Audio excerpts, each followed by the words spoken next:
This is the story of how my Texas elementary school taught me how to almost be racist.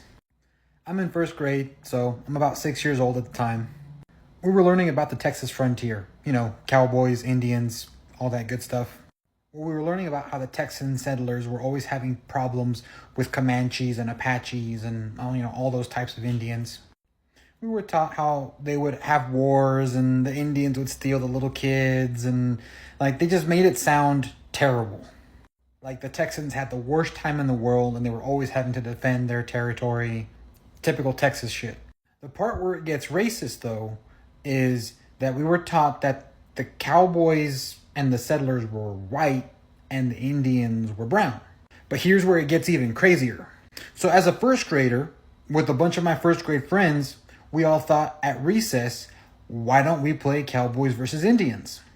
So we legit separated ourselves. All the white kids were cowboys. All the brown kids were Indians. I was an Indian. So we started play fighting and throwing rocks at each other and playing cowboys and Indians the way that we were taught in school. Well, the recess lady flips her shit thinking we're having some sort of racial war on the playground. Mind you, we're 6 years old in first grade.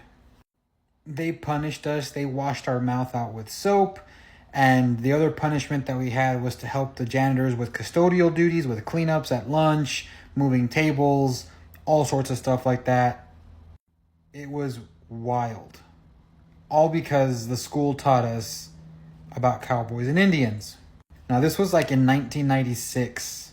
So moral of the story is be careful how you teach your kids, because the way that you teach them, you might turn them into racists. And I already made a video about how racism is bad. So watch yourself.